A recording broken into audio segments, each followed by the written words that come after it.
இந்த register marriage இப்ப தேவையா? நல்லா யோசிச்சு முடிவு பண்ணுங்கம்மா. ஒண்ணுக்கு 100 தடவை யோசிச்சுதான் நான் இந்த முடிவுக்கே வந்திருக்கேன். நீங்க 2 பேரும் ரிஜிஸ்டர் மேரேஜ் பண்ணிக்க போறது உறுதியாயிடுச்சு. 4-5 மாசம் கழிச்சு மண்டபத்துல கிராண்டா உங்க கல்யாணமும் நடக்க போகுது. அதுக்கு முன்னாடி ஏதோ ஒரு முக்கியமான இடத்த உன் பேர்ல வாங்கணுமா? அதுக்குதான் இந்த ரிஜிஸ்டர் மேரேஜே தேவைப்படுது. அதனாலதான் இந்த ஏற்பாடையே செஞ்சிருக்கேன். ரேவதி, இந்த கல்யாணத்தினால உன் வாழ்க்கையில எதுவும் மாறிட போறதில்ல. கல்யாணம் முடிஞ்ச பிறகும் நீ எப்பவும் போலயே இருக்கலாம். இதுக்கே இவ்ளோ யோசிக்கிற?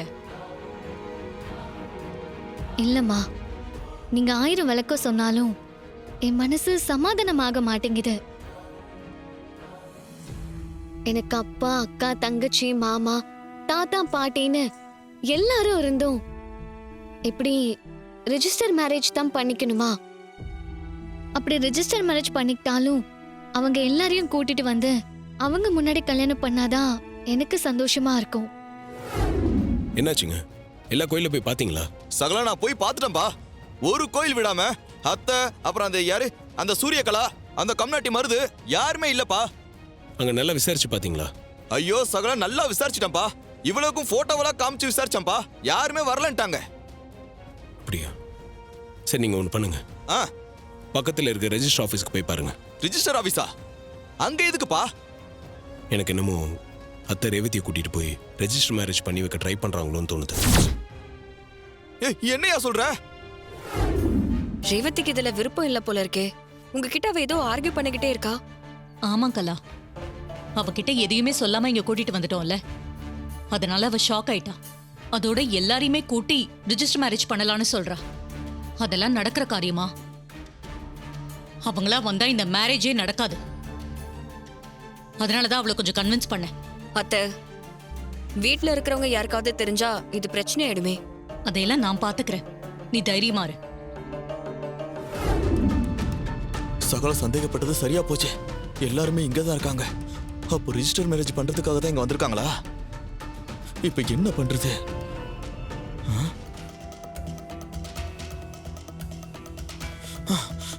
ஐயோ, இப்ப என்ன பண்றது?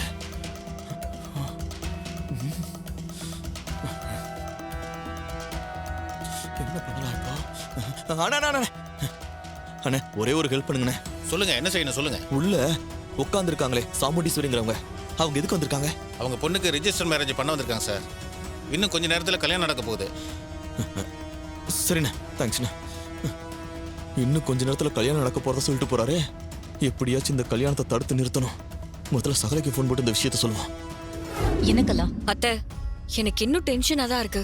என்ன டென்ஷன்? இந்த கல்யாணம் எந்த பிரச்சனையும் இல்லாம நடக்கணும்னு தான்.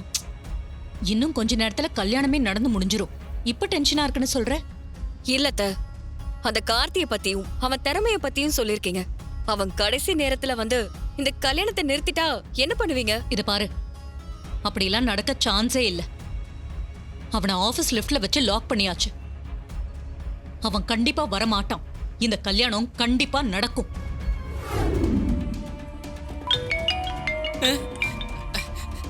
பாஸ், டேய், என்னடா லிஃப்ட் மெக்கானிக் வந்தானா இல்லையா? என்னடா பண்ணிட்டு இருக்கீங்க? பாஸ் வந்துகிட்டே இருக்காரு பாஸ். கொஞ்ச நேரத்துல வந்துருவாரு பாஸ். கொஞ்சம் பொறுத்துக்கங்க பாஸ்.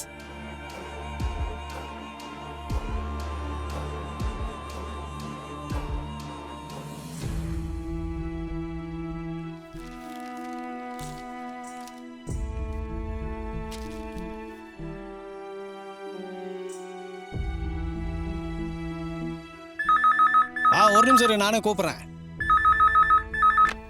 ஹலோ,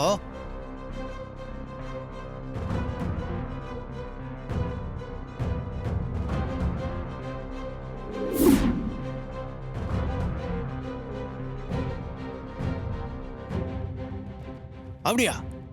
இதான் உடனே நான் பண்றேன்.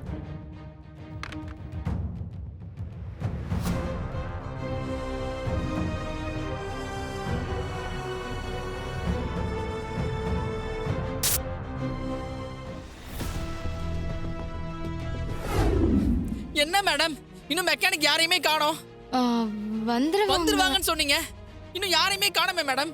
சார் வந்துருவாங்க சார், கொஞ்சம் வெயிட் பண்ணுங்க. இல்ல இல்ல, இதெல்லாம் வேலைக்கு ஆகாது. நீங்க மெக்கானிக் ஃபோன் நம்பர் கொடுங்க, நானே கால் பண்ணி பேசிடுறேன். அவர் எங்க இருந்தாலும் நானே போய் கூட்டிட்டு வந்துடுறேன். சார் கொஞ்சம் புரிஞ்சுக்கோங்க.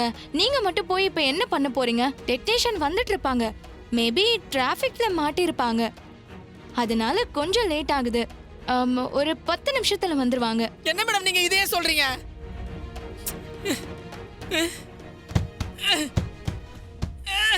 எவ்வளோ ட்ரை பண்ணாலும் முடியாது. அதான் லாக் வச்சுட்டனே, வாய்ப்பே இல்லை.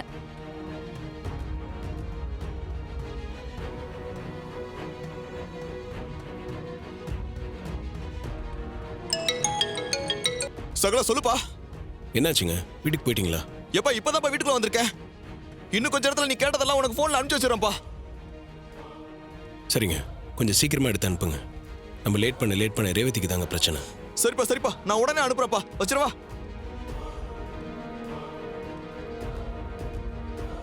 மாப்ள வாங்க. என்னாச்சு? ஏன் இப்படி பதட்டமா இருக்கீங்க? போன்ல யாரு? மாமா, நமக்கு தெரியாம இந்த வீட்ல என்னென்னமோ நடக்குது மாமா. என்ன சொல்றீங்க? அத்தை ரேவதியை கூப்பிட்டு எங்க போயிருக்காங்க தெரியுமா? எங்க போயிருக்காங்க? அத்தை மருதுக்கும் ரேவதிக்கும் ரிஜிஸ்டர் மேரேஜ் பண்றதுக்காக அவங்கள கூட்டிட்டு போயிருக்காங்க மாமா. என்ன சொல்றீங்க? ரேவதிக்கு கல்யாணம் பண்ண போறாளா? மாப்ள நீங்க சொல்றதெல்லாம் உண்மையா?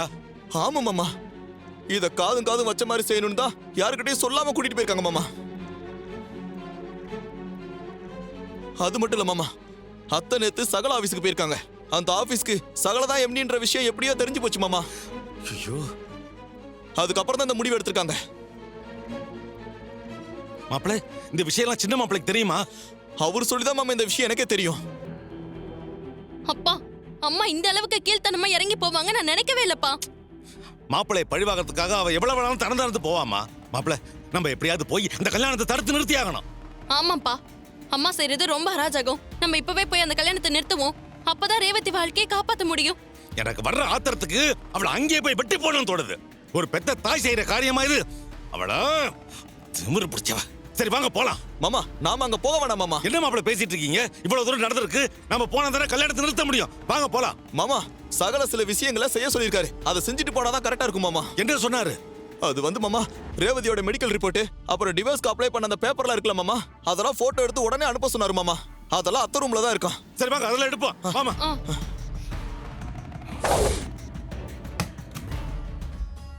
எங்கேயோ தப்பு நடக்கிற மாதிரி எனக்கு தோணுது கலா. நீங்க என்ன சொல்றீங்க? கரண்ட் கட் ஆனதுல ஏதோ சதி இருக்கிற மாதிரி எனக்கு தோணுது. என்னத்த சொல்றீங்க? கரண்ட் கட் ஆனதெல்லாம் சதியா? அப்படின்னா யார் இத பண்ணிருப்பாங்க? எனக்கு என்னமோ அந்த கார்த்தி பையதான் இதை பண்ணிருப்பானோன்னு தோணுது.